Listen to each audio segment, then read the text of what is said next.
round one of the NFL draft is in the books. And if you go back to the end of the regular season, you know what we like to say, B? This is BMitch and Finlay. His name's Brian Mitchell. He's got a beautiful pink polo shirt on this morning. If what we say about the draft when you're evaluating college players is rewind your brain to the end of the college season. And that's the moment you should evaluate players on, not all the stuff that happens in the 4 months in between. Well, if we operate under that, guys, and we go back to the end of the Commanders' season, when, let's be real, they kind of got smoked in Philly in the NFC title game, and they got whooped on both sides of the lines of scrimmage. What did we say then? They got to build up this offensive line, protect Jaden, be able to run the ball. They've got to establish some level of dominance on this offensive line. Well, fast forward a couple months, and that's exactly what they've done.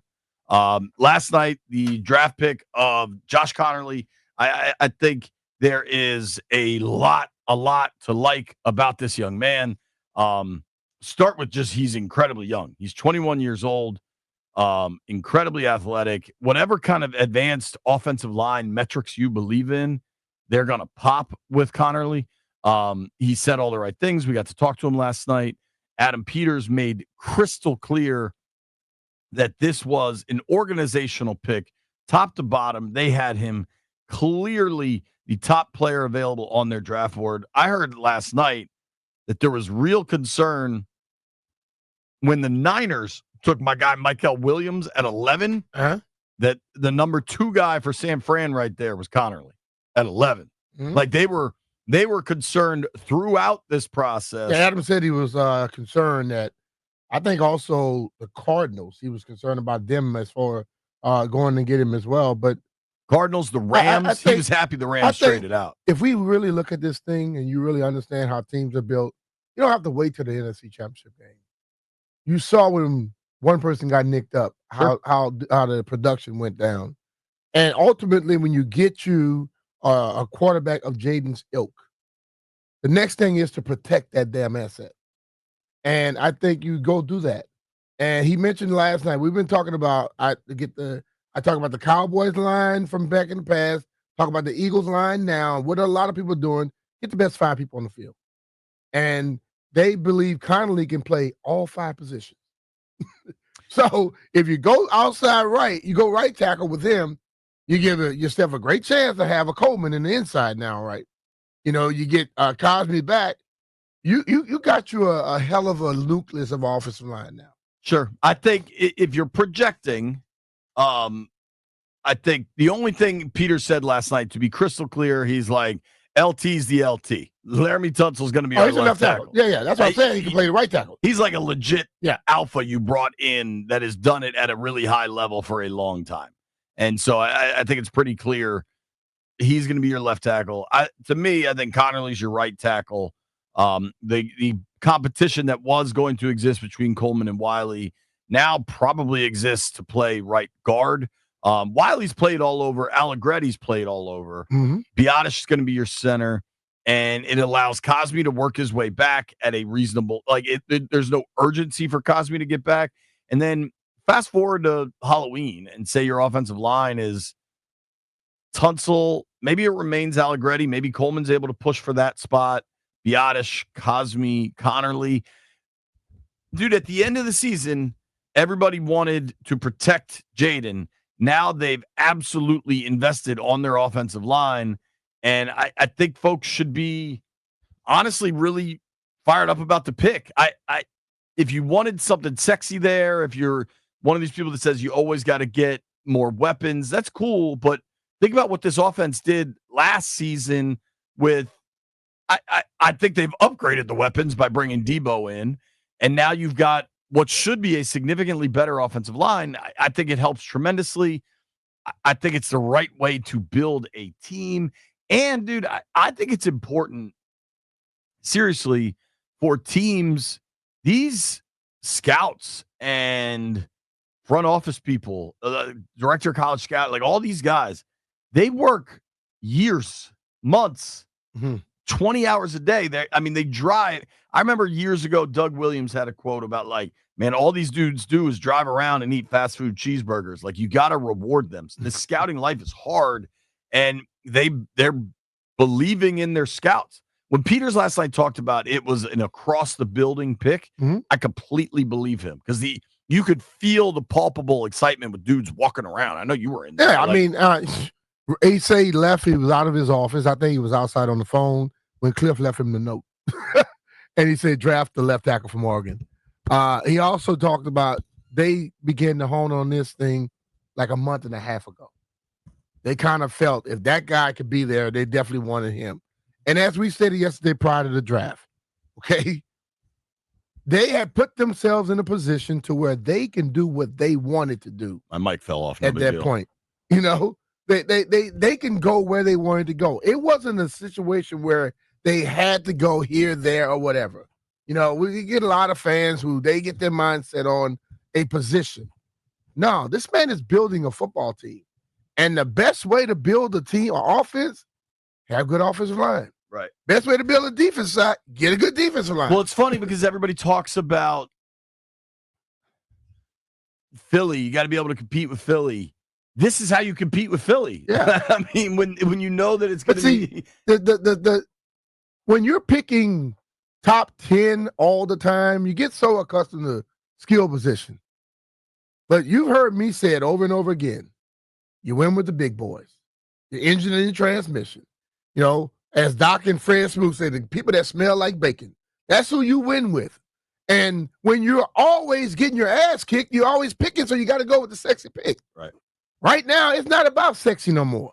It's about being consistent, you know, being able to go out there and make sure things are going to happen in a consistent manner on a regular basis. And the big boys help you do that. You know, I think we're going to open the phone lines up today. We're going to let everybody get a chance to talk. It's going to be interesting. I don't think, at least that I've seen, I know the people I've talked to, and then just in my own research, there's not a negative evaluation of Conerly. This is not a player that, whether it is like the NFL media draft complex or actual scouts, like whoever you talk to, or just watch the tape. The dude got good feet. There's not a bad evaluation of him. And he's so young that I think he could, I think he can get bigger. Like, I think 6'5", 311. I think he's going to add weight over the years here. 325, 330 is very, very quick.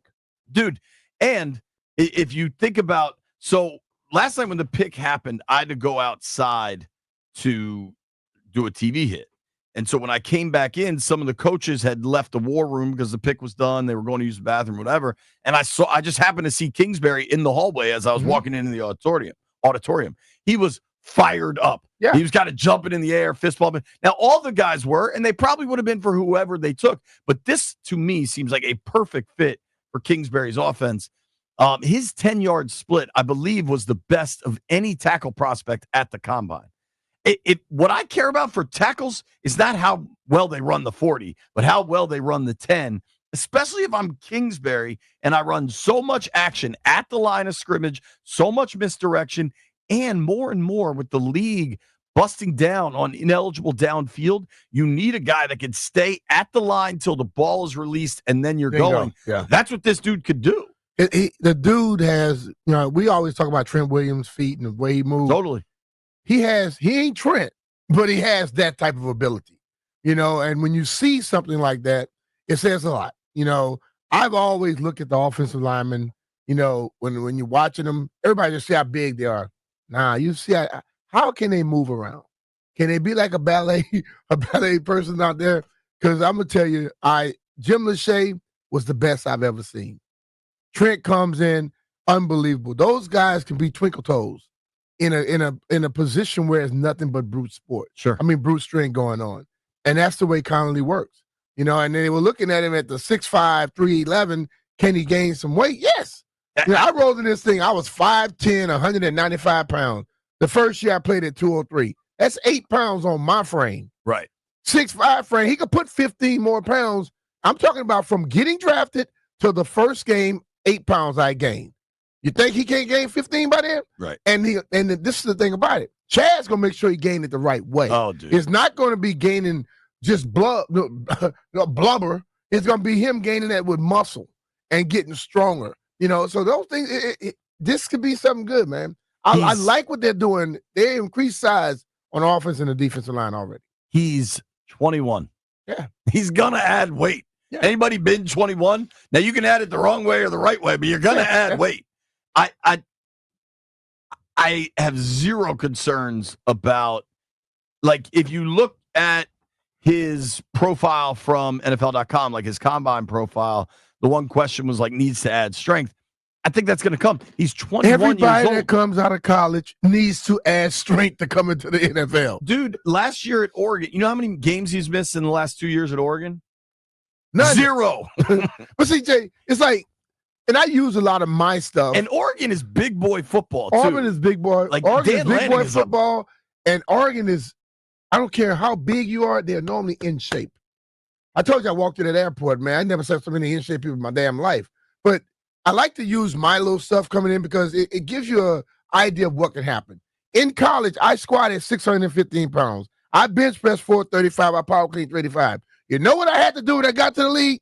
Add more strength, which that was probably stronger than most damn people. But for what they expected me to do and wanted me to do in the way I played the game, I had to add more strength. So when they tell me, people, I'm baffled by saying when the guy goes to the next level, the NFL level, oh, he needs to add strength. What the hell do you think he needs to do? Right. He got to get better. He got to get stronger. Got to be more consistent because you're now playing with the best of the best. So everybody that comes out of college needs to add strength. Believe me. When John and Deron came here with those tree trunk legs, did they not need to add strength? You got to do it. I mean, people think football's so different. When you get out of high school and go to college, you got to study more. When you get out of college and go to graduate, like every step is a new level. You got to do a little bit more or get very, very consistent at it. Right. So I'm with you there, B. I don't think there should be a ton of surprise. He's also so young. He played in the last 2 years. He started 28 games at University of Oregon. Big boy football. Of those 28 games, I'm guessing he played 26 of them at either 19 or 20 years old. Hmm? Like, he didn't turn 21 until last November. Like, the dude is young. And then for the folks that want to point out the draft capital allocation at tackle, well, outside of quarterback, you can make the argument tackle is your most important position on the field. But regardless, yes, you traded away picks to get Tunsil. I'm very aware of that. But if you consider what they have brought in with Tunsil's contract, he's got $10 million guaranteed this year. From what we know about Laramie historically, there's going to have to be some more guaranteed money figured out here. I don't. If I believe that, I'm confident the folks in Ashburn are aware of that, right? I think at 31 with Tunsil, you're probably looking at you'd like 4 years here to validate the trade. In 4 years, say you get Tunsil for 4 years here playing left tackle. In 4 years here from now would not even be the first year of a Conerly contract extension because you have a fifth-year rookie option on that thing, and he'd be 25 years old. Mm-hmm. Like, and you know what else is interesting just from a straight-up size perspective? They still list Tunsil 310, 315. Mm-hmm. So maybe that's a body type they like. Here we go, though, Jay. When you're younger, you want to be weighing heavier. When you get older, you want that thing to look a little less. Sure. Hey, who man, you telling? I know you got 345, but you know what? Put 325 with it. Right. When you're young, you're 311. Hey, put 330. There are questions, right? Like, I think it's fair to ask questions. I think not all, I think most fans are really excited about the pick. I think it was a bit of a surprise because people were kind of conditioned to think, all right, it's going to be an edge rusher. All right, it's going to be a corner. Because that's what everybody felt. But then you always have the population that's like, no matter what, weapon, receiver, running back. What I love about Peters and this whole staff, this whole operation now, we all felt it was defense. And then they came with offensive linemen. And you still, if you really are invested in this thing and you're waiting to see how they work things out, you're still happy about the move because the move makes the team better. Tunsil comes in, and I can forget about left tackle now. Now it allows you to get another guy on the field in Coleman. Now you go and you get Conerly, another guy on the field. you're getting athletic.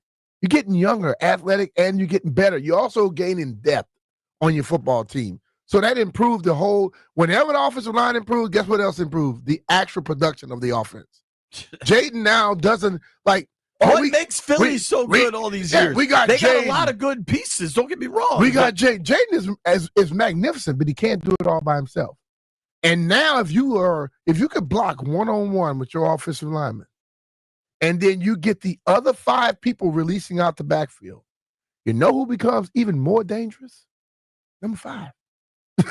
He becomes extra dangerous at that point.